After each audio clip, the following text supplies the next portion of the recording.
Hey y'all, welcome to my YouTube channel. I hope y'all are having an amazing day. Today we're talking about how to save money on rental cars. Ever since COVID, I just feel like the prices have been astronomical, like out of control. So I'm gonna share some tried and true ways that I save money when I rent cars.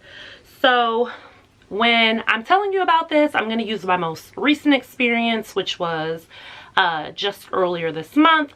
I was in New Orleans and I had to rent a car, and that's kind of what sparked me wanting to create this video in the first place, because I thought it could be helpful.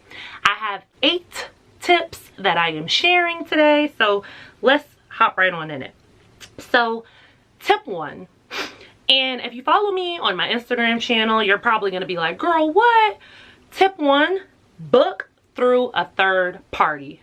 If you follow me on Instagram, you know a lot of my like money saving trips for travel is always book through the company. So I always try to book directly when it comes to travel, except for rental cars.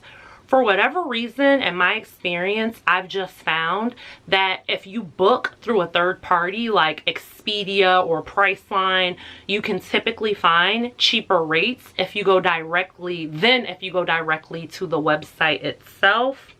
I don't know why that is, but that's just been my experience.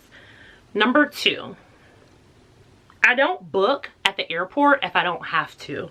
And I'm down here reading my notes because I knew I was going to forget something. Typically at the airport, the rental car fees and taxes are just higher. So the car that I just rented, I ended up paying $287, and I had it from like the 3rd of March until the 11th of March, and it ended up costing $287. Had I rented that same car at the airport, it would have ended up costing me almost $600.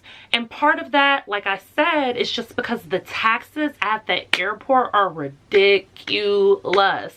And the fees can be a little higher too, but like most of that money is just like BS taxes. So don't do it to yourself if you don't have to. And I know you're probably saying like, Santika, if I'm flying into a city, like how can I avoid like renting a car at the airport?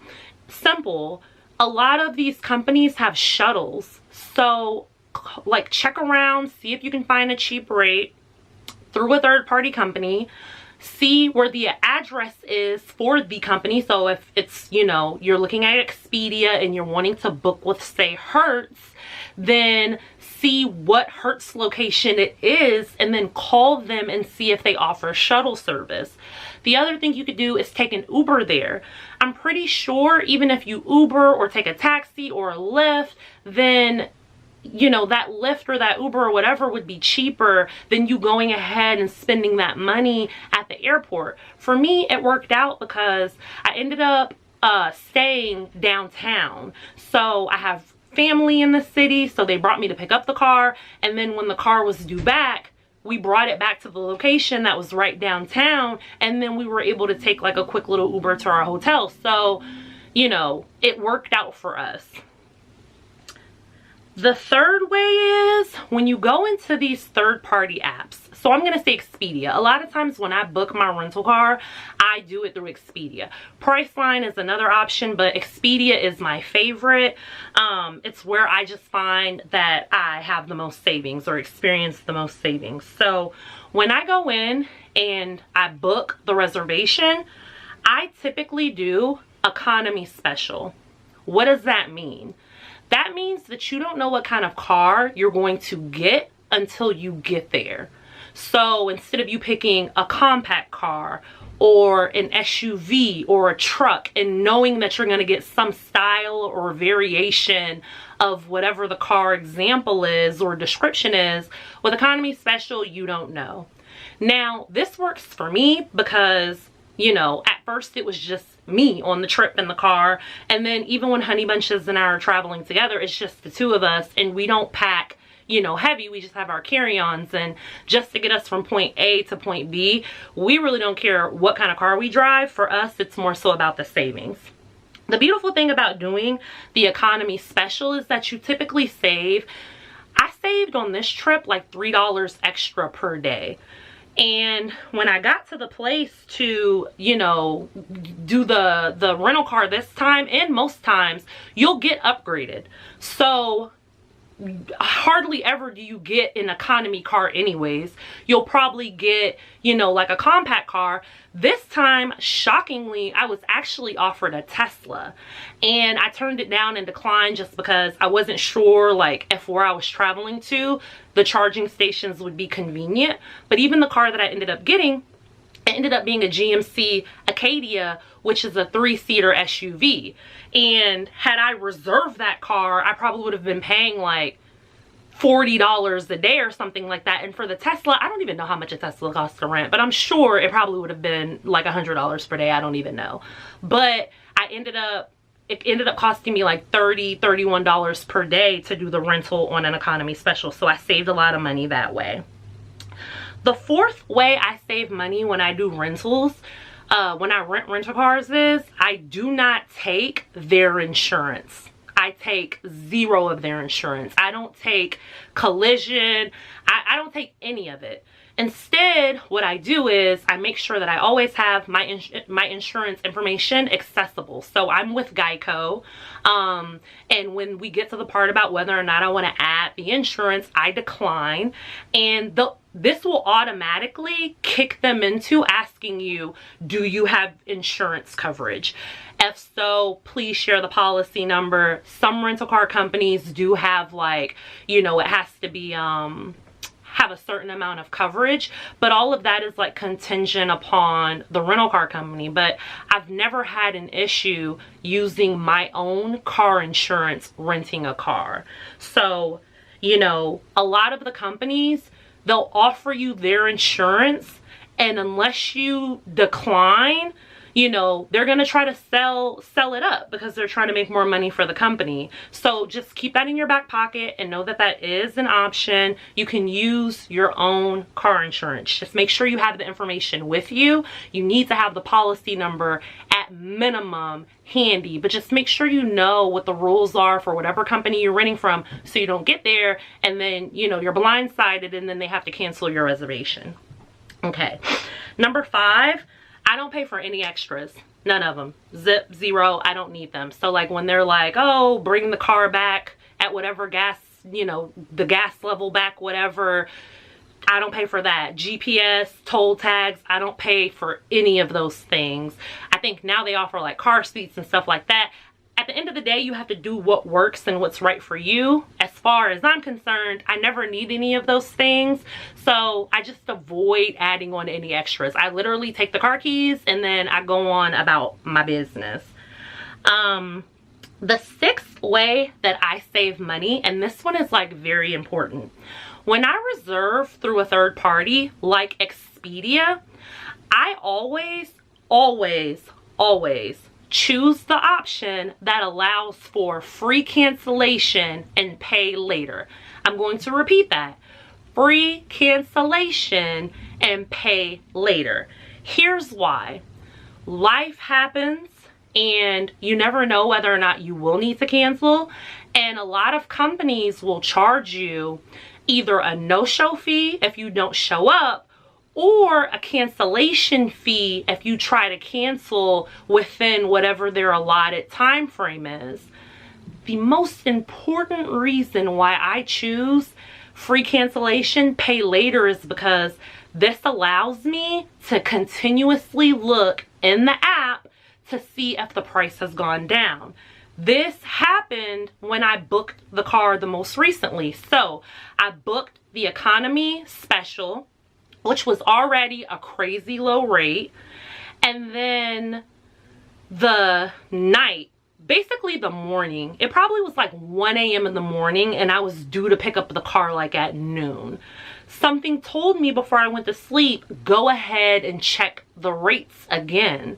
So I went in, I checked the rates. I saw that the car had went down by $30. So it was gonna be like 300 and something When I checked the rate that last time, it had dropped down to $287. So I went ahead, I made the new reservation for the amount of $287, and then I canceled my existing reservation. Now I know it's just $30, but at the end of the day, like, everything helps, because that $30 that I ended up saving ended up being, you know, gas money, you know? So that's another way that you can save money. And then the 7th way that I save money when I'm booking rental cars is go to Google and type in, you know, type in the name of the company plus the word coupon. So if you're like wanting to rent from Hertz or Budget or Enterprise, type in Enterprise with the word coupon, or type in Expedia plus rental car coupon, Priceline plus rental car coupon, and see what pops up. On a budget rental that I did this past summer, I ended up finding a coupon for 35% off. Now, I did have to book directly through the company, but for 35%, hello, come on. Of course, I'm going to book it directly with them because I saved so much money by doing so. But please do not sleep on just Googling coupons and looking up and seeing if a discount code or a promotion code or something exists. Like, I've saved so much money by just like doing that really quickly. And that's with anything, just right before I make a purchase, because you just do not know what's available. Like, let's not leave any money on the table. And one of the last ways that I save money when I'm doing rental car, like renting a car, is one, if you're booking directly through the rental car company, sign up for whatever loyalty program that they have. 9 times out of 10, they're free. All you have to do is make a username and a password, and make sure that when you're renting the car that they put your loyalty number down. This is a great way for you to start accumulating points, and these points can be used towards future rentals. Similar to that, if you're booking through a third-party company like Expedia or Priceline, they also have their own free membership programs. So go ahead, sign up for the free membership program, and you can start accumulating points that turn into money, and they will deduct that from the total price of the car. So I ended up saving $20 doing this with Expedia, because like I said, I use them the most when I'm doing car rentals. So I ended up saving an additional $20. Now, sometimes you can double dip. What do I mean by that? A lot of times when you book through a third-party company, a lot of the primary companies won't acknowledge like your loyalty member situation. It's like you book this through Expedia, so you're like ineligible to get whatever it is Budget or Hertz or Enterprise is offering. You know, you don't get it on those accounts, you only get it on the Expedia account. In the case of me renting my rental car, I rented it through Expedia, but the car company was Hertz. They allowed me to double dip. So I ended up getting the points on my Expedia account, and then when I showed up at the counter, I gave them my loyalty number, so it tracked my rental both of those ways. So those are the 8 ways that I save money on rental cars, tried and true. Like I said, I got my most recent rental car for $287. I guess my last tip is more of like a pro tip, which can also just like save you money and maybe future headache. Anytime I go to drop off the rental car, if it's in person and I'm handing the keys directly to a representative, or utilizing the drop box after hours, I always take video and pictures of the car. I take pictures of the dashboard, the sides of the car, the interior of the car, anything, because you never know. You just never know. And especially if you're dropping the car off after hours in a parking lot, say someone hits the car, scratches the car, anything happens in between the time that you drop the car off and they go to inspect the car, then you're left fighting, you know, a fight that you wouldn't have to fight if you just, you know, do your due diligence, take those photos, and just make sure you document as much as possible. I even film myself dropping the keys into the drop box because, like I said, just cover yourself. That's the best way that you can just like keep your money in your pocket. So let me know if you have other ways that you save money when you rent cars. I hope this is helpful, and enjoy the rest of your day. Bye.